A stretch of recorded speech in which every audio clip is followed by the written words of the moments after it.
Just give me 1 second. I'm going to get off for a minute.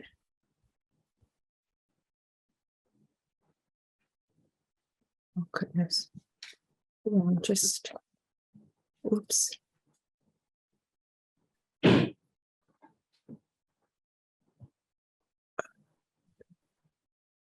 just going to,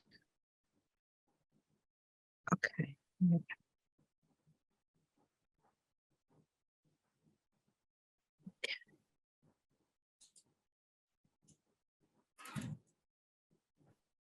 Mhm. Okay. Great. Hello, my name is Dr. Valerie Bryant, and it's a pleasure to be here to present on Standing at the Water's Edge, Many Mothers Within the African Diaspora. I teach at NYU in New York. I'm a psychoanalyst. I have a private practice. I do a lot of work as a somatic experience practitioner. I've been in academia for 20 years or so, and this is a topic that's very dear to me, and that initially I wrote my dissertation based on this topic. And since then, we're finding out so much more about this issue that's really very different from what we normally think about. Normally, when we think about attachment theory, we think about Bowlby and Ainsworth, and that we know that the attachment with the primary relationship is really most important in terms of the child developing and being able to survive and to be able to attach in future relationships. But this presentation sort of expands a bit from Bowlby and Ainsworth, who's been around for 60, 70 years, and their work is monumental and very, very important. And actually, the two presentations prior to me coming in was really talking about attachment with Dr. Ben Ari, when he mentioned that the parents or the mother's response to the infant getting surgery would make a big difference in terms of the outcome of the surgery, that the mother's response, the parents' response, and that if they are not under distress, then at that point, it helps to alleviate PTSD symptoms in the infant, which is what he was talking about. And also with Dr. Dressinger, who was talking about even with consent, that even if the primary parent, the mother or the father, that the child, the adolescent, did not feel comfortable about speaking to the parent per se, that there could be a significant other person that could play a role in terms of being able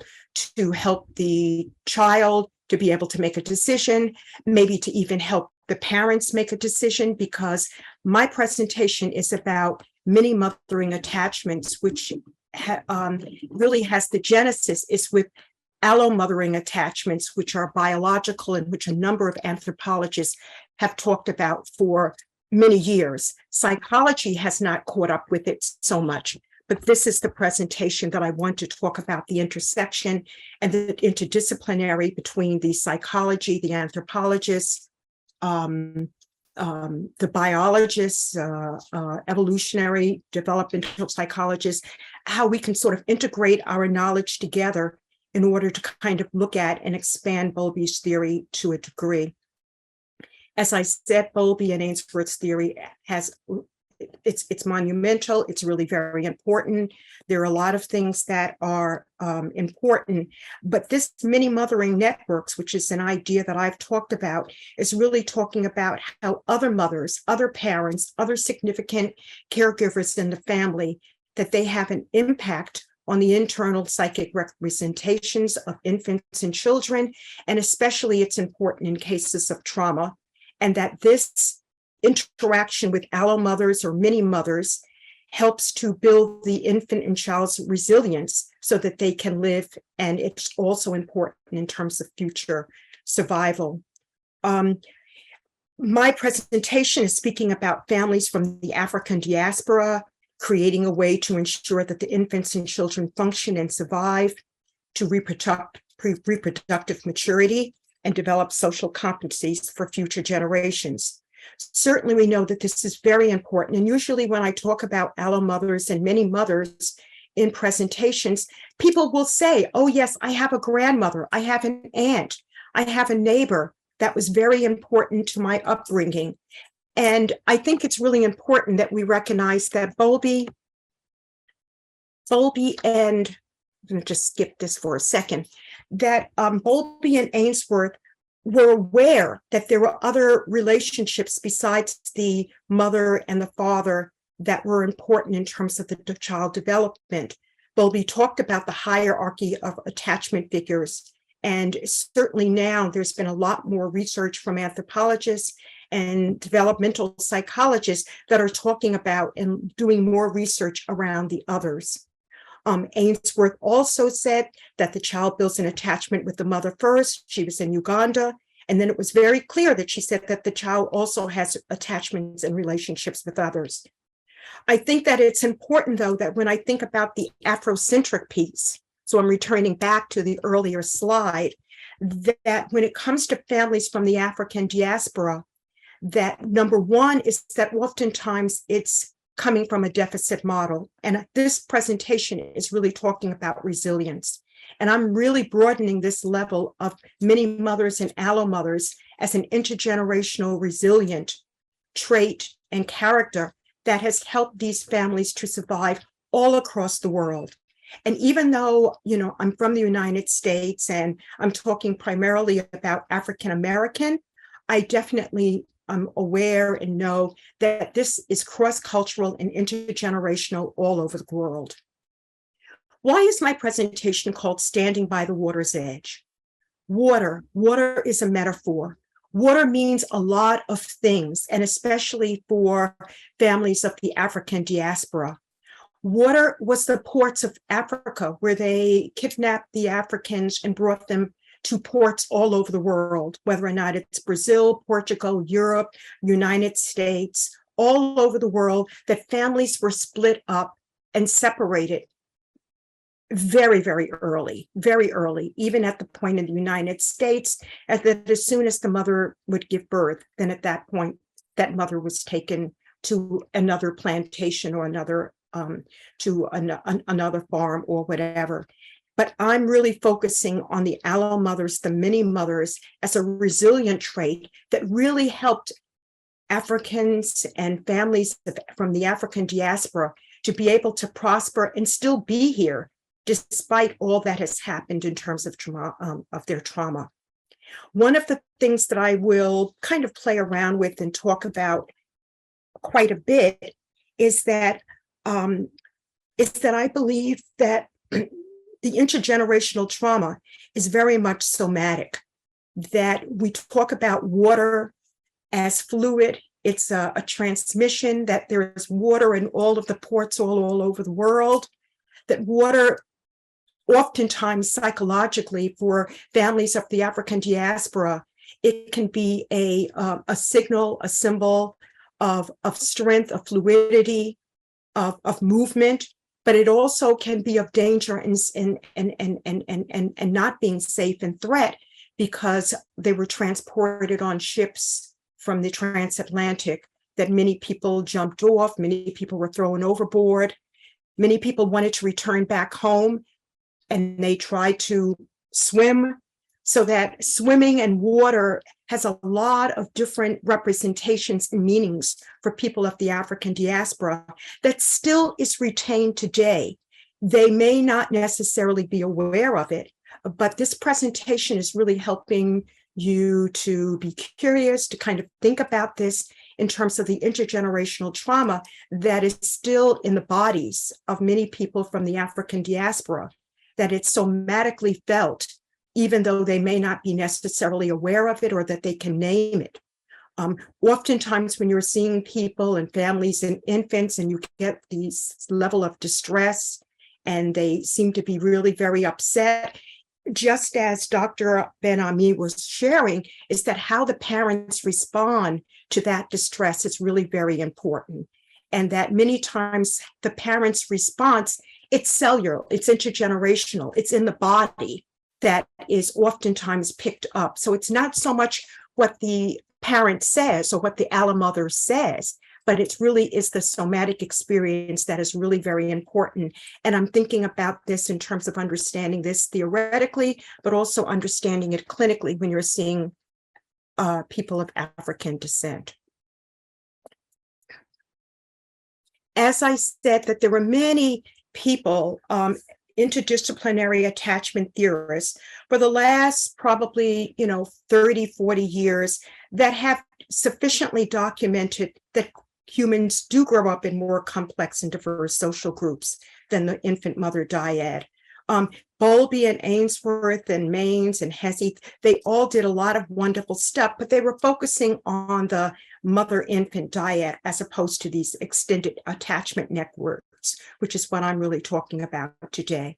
Many of you may, as I said, may relate to having extended attachment networks, but for families of African descent, this was a necessity in terms of their survival, that this was an adaptive way that allo mothers, many mothers had to come in because the biological mother was not around. And so it takes it to another level in terms of the level of adaptation, a positive adaptation to relate to a system that was traumatic and disruptive, and what the enslaved families were able to do in situations such as this. So yes, the all-out question is, how did the people of the African diaspora solve the attachment problem for the infants to survive? Loss, separation, and abandonment, in order to give them that sense of safety, in order to give them that sense of security, which is so very important in terms of attachment. And I am saying that it has so much to do with the many mothers, the allo mothers, which it's interesting that the anthropologists have known and have studied for a long time. Even at the point that I talk about allo mothers, that you may be familiar with allo mothers in animals, because animals have allo mothers and other significant bodies of primates that help the biological in order to, so it's really very interesting. And Hurd's cooperative breeding hypothesis really talks about allo mothers being around even during the Ice Age.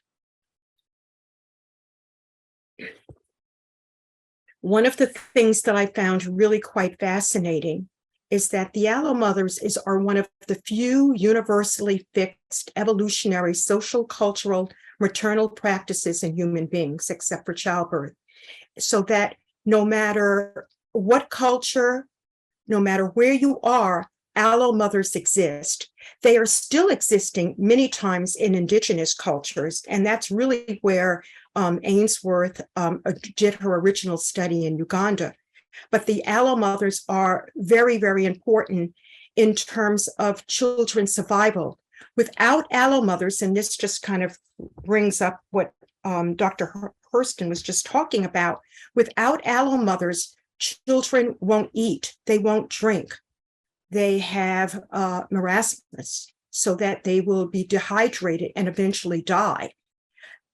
The mother in humans has a hard job taking care of a child that's very dependent and has a lot of needs for a very long time.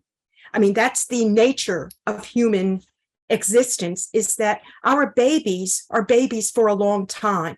So it makes it difficult for mothers to do other things. They have to give that hovering attention.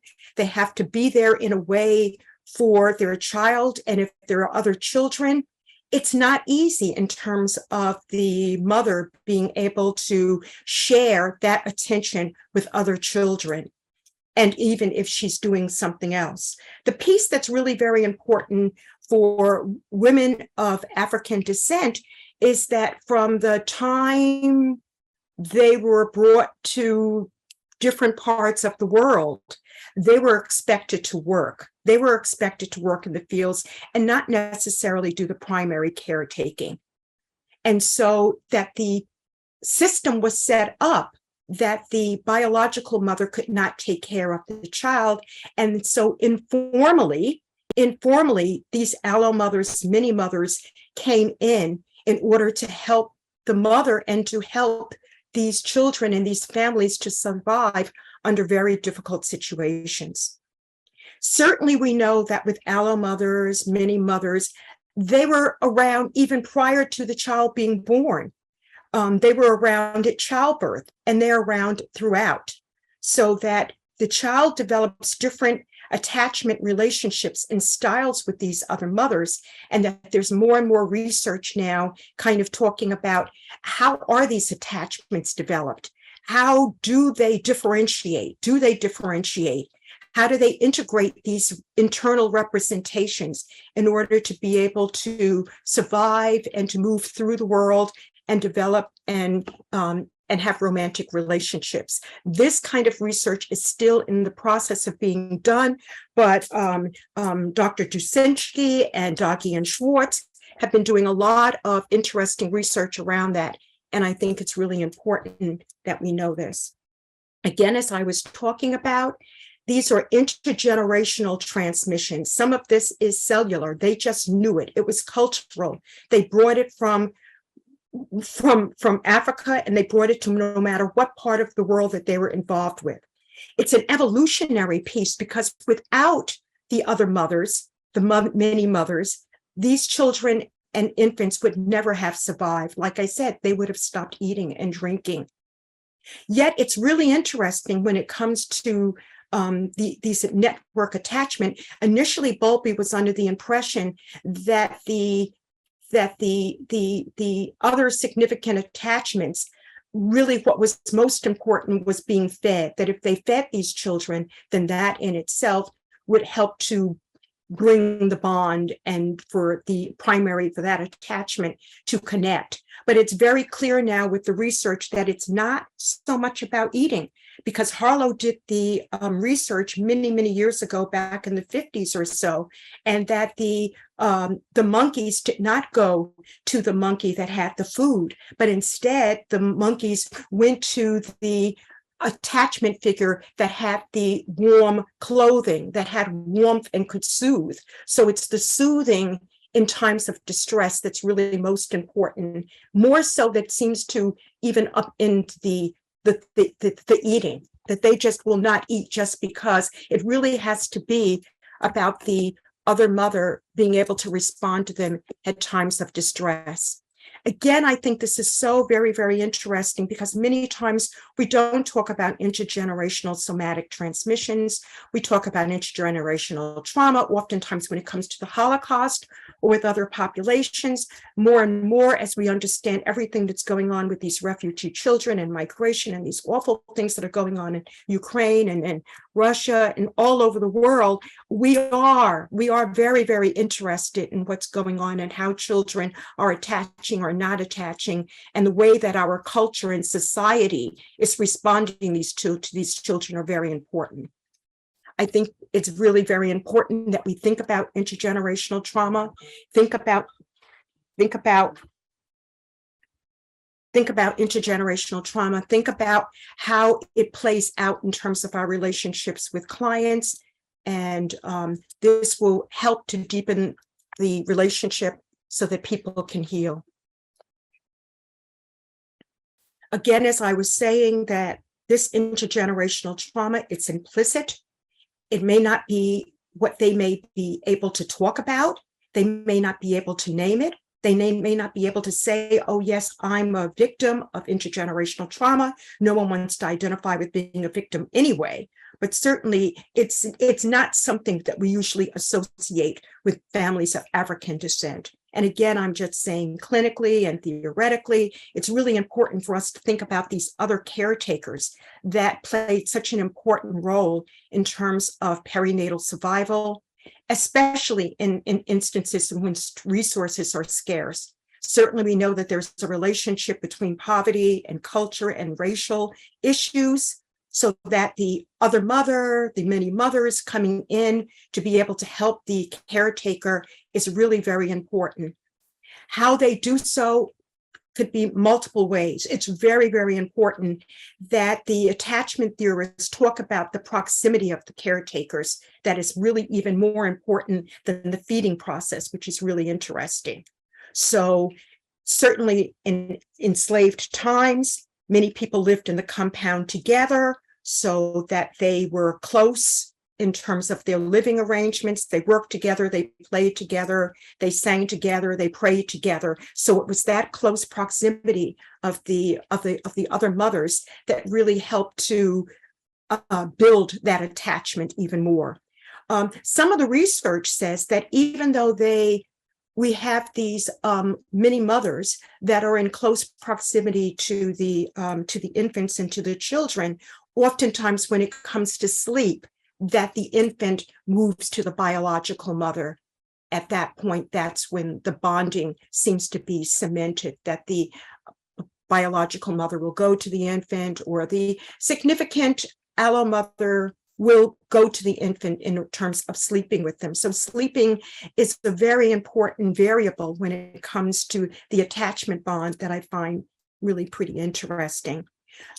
Certainly, we know in terms of distress, how that significant caretaker responds to the child, whether or not they hold, cuddle, sing, rock, signal in times of stress. Certainly with enslaved women, they may not have had the ability to be able to respond to the child physically in the way that the child needed. But there were all kinds of interesting signaling ways that these enslaved mothers were able to communicate and convey to the infant, even in times of distress.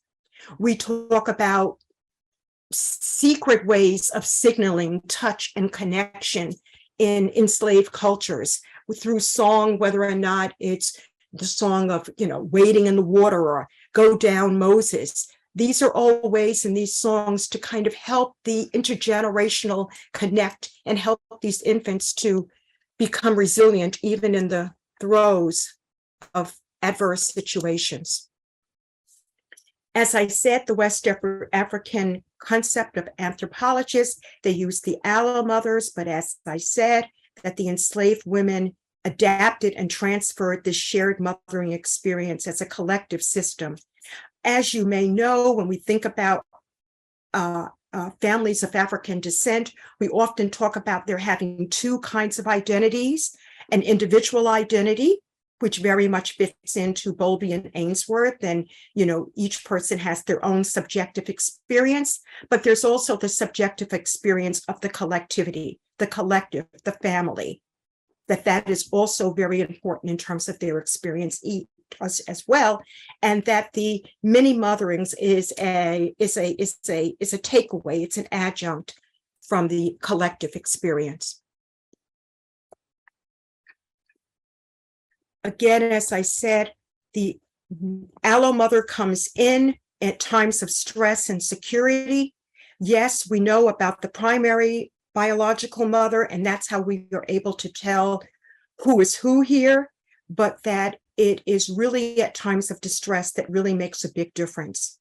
Howe's research suggested 4 criteria. One was what I said before in terms of the physical proximity and emotional care, continuity of there being continuous in that child's life, having an emotional investment in the child. And I think that's really very interesting because it returns back to is it a relative or is it not a relative? And many of the anthropologists lean towards that the mini mother oftentimes is best if it is a relative, whether or not it's a grandmother or an aunt or someone. They've done research around whether or not maternal or paternal relatives, but that seems to be debatable. But I think it's really very important when we talked about enslaved times that many times the biological relatives were not around, so that these were kin and not kin.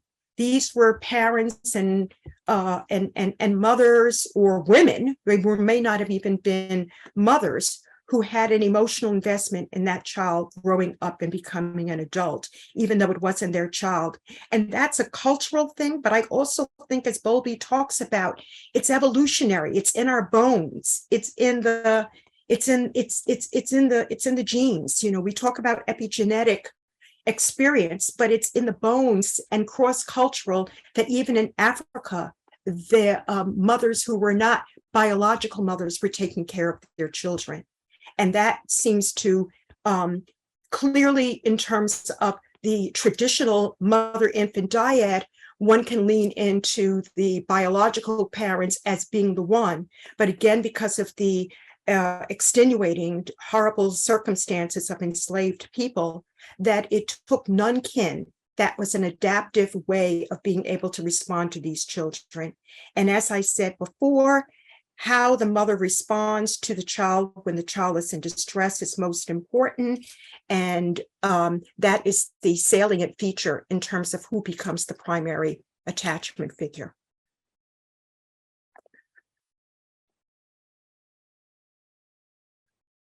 I pretty much talked about that already. Again, I'm talking about that this is a way that individual resilience is the ability to successfully bounce back, survive, cope, and thrive from life's challenges. To me, it is a miracle that families of African descent have been able to thrive, to survive, to do well. They continue to soar even with the history of what has happened all over the world. It's this collective resilience, it's this collective attachments of many mothers that have been internalized, that even when the biological mother was not around, to be able to help these children, to be able to move through it. I guess one of the reasons, I guess I should say, what got me interested in this subject is that even though I grew up in a traditional nuclear family, my grandmothers and extended family members were very important to my growing up years. And I would read psychological theories and read the research, and I felt, how does it happen that these extended family members are erased, that they're being silenced, that they're not included in my experience, and therefore my own experience is also dismissed. So it was really my thinking about my own experience that was important in terms of these parents and families being there for me that were not being studied and talked about, that really contributed to me moving through and wanting to know more about this. I think it's interesting because Simpson and Belsky, they again just reiterate this thing about intergenerational transmission of attachment theory, and that they talk about that it's kind of survival of the fittest, that if you don't have allo mothers who are there for you, who are in the culture to be able to connect with the infant at times of distress, and to be able to recognize the importance of that, these generations will just not survive.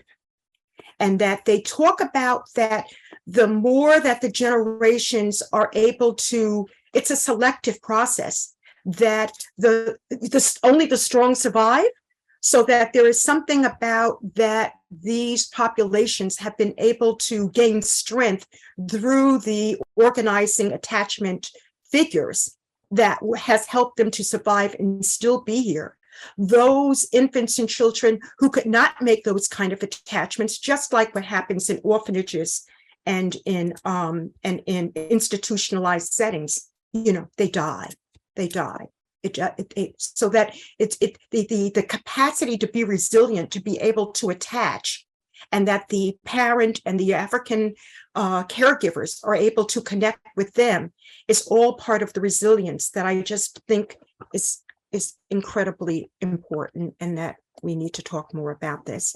Even though I'm talking about African American mothers, or I'm talking about people of African descent, that I don't want to make you think that fathers are not involved. Fathers are very involved. Grandfathers are very involved. and that the recent Doggy and Schwartz research in 2021 is doing a whole research around fathers' involvement with infants and children, which, it's kind of interesting that it's just kind of being researched now when this has been very much a part of our culture all over the world. And that even though fathers may, work, they are still very involved and the attachments are very much there. And I'm so happy that it's being talked about. Otto and Keller have done a lot of stuff as anthropologists. And one of the things that's really important is that this goes far beyond social class, even though we talk about scarce resources and that it has so much to do with the lack of assets. And this has to do that across the board, middle class, upper class, in Africans, families of African descent, that other mothers, allo mothers, are very much a part of the attachment connections that we have.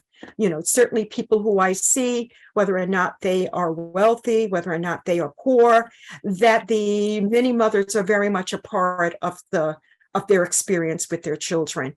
And it's really important as practitioners to understand that and honor and acknowledge how important it is, even though it doesn't fit in with the traditional model of the primary relationship exactly. Benefits of allo mothers, they've done research. One of the things that, as Dr. Huston was kind of talking about in terms of growth rates, allo mothers serve as barometers of early growth indicators. That's amazing. That their height and weight is definitely influenced by allo mothers' presence, and that when allo mothers are not there, at least in the indigenous cultures, then there's more increased malnutrition and children don't grow bigger and stronger. Also, it's interesting, and we know this, and there's some research about this, but we talk about postpartum depression, and it's kind of understandable that biological mothers would have postpartum depression based on genetic issues, but also cultural issues, and that it is a lot to take care of an infant that is 100% dependent upon you. And of course, if you are depressed, then the likelihood of if you are not feeling well, if you are sick physically and emotionally, then the likelihood of insecure attachments are much more bound to occur. Back in the 20th century, they were doing research, anthropologists of the indigenous cultures and looking at their attachment and insecure attachment styles, and that they found that many of the infants and the children in certain sections of Africa, I can't remember at the moment, that they had secure attachments, but the allo mothers were there. The allo mothers also help to support the biological mother, and clearly the statistics say helps in terms of child maltreatment, child abuse, and infanticide. Certainly in this day with the pandemic, such high incidence of child abuse and infanticide are going on all over the world. The greater the likelihood of an allo mother being there, that is helping the child in times of distress and being available to the mother, that kind of thing is less likely to happen. So we really do need to think about this in terms of research and policy and practice issues.